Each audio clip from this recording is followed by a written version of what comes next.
అడుగు పెట్టినప్పటి నుంచి పాలన మొదలైనప్పటి నుంచి సూపర్ 6లు సూపర్ 7లు అని అంటూ ప్రజలంతా వెన్నుపోటు పొడిచాడు.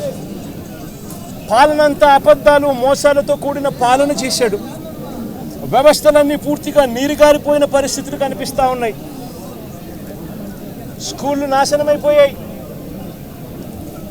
విద్యా దీవెన వసతి దీవెన అందక 6 క్వార్టర్స్ 6 త్రైమాసికాలు ఫీజులు అందక విద్యా దీవెన వసతి దీవెన అందక పిల్లలు చదువులు మానేస్తూ ఉన్న పరిస్థితులు, నాడు నేడు ఆగిపోయిన పరిస్థితులు, గోరుముద్ద అన్నది రోజుకొక మెనూతో పిల్లలకు ఆహ్లాదకరమైన తిండి అప్పట్లో వస్తూ ఉంటే ఈరోజు స్కూళ్ళల్లో తిండి తినాలంటే భయపడే పరిస్థితులకి పిల్లలు వెళ్ళిపోయిన పరిస్థితులు, నాడు నేడు పనులు ఆగిపోయిన పరిస్థితులు, ఇంగ్లీష్ మీడియం గాలి కొదిలేసిన పరిస్థితులు, టోఫుల్ అనేది 3వ తరగతి నుంచి ఒక పీరియడ్ దాకా తీసుకొచ్చిన చరిత్ర గత పాలనలో మాకుంటే ఇంగ్లీష్ మీడియంను టోఫుల్ పీరియడ్లను ఎత్తేసిన చరిత్ర చంద్రబాబుకు ఉంది.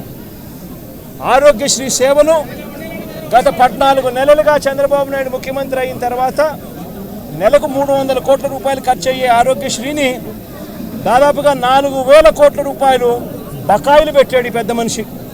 ఆరోగ్య ఆసరా గాలికెళ్ళిపోయిన పరిస్థితి.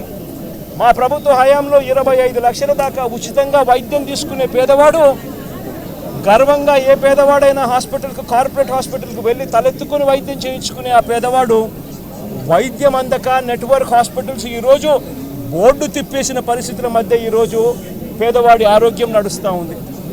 ఈరోజు రైతులకు ఏ పంటకు కూడా గిట్టుబాటు ధర రాని పరిస్థితి.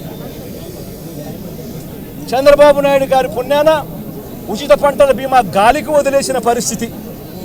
చంద్రబాబు నాయుడు గారి పుణ్యాన రైతులకు అందుతా ఉన్న రైతు భరోసా అన్న పథకం చంద్రబాబు నాయుడు గారి దగ్గరుండి కూనీ చేసిన పరిస్థితి. రైతు వ్యవసాయం చేసుకోవడం చంద్రబాబు నాయుడు గారి పాలనలో రైతులు ఆత్మహత్య శరణ్యమన్న పరిస్థితిలోకి ఈరోజు వ్యవసాయం దిగజారింది. రాష్ట్రంలో ఈరోజు లా అండ్ ఆర్డర్ పూర్తిగా పోయిన పరిస్థితి. రెడ్ బుక్ రాజ్యాంగం ఈరోజు రాజ్యాంగం వెళ్తా ఉన్న పరిస్థితి.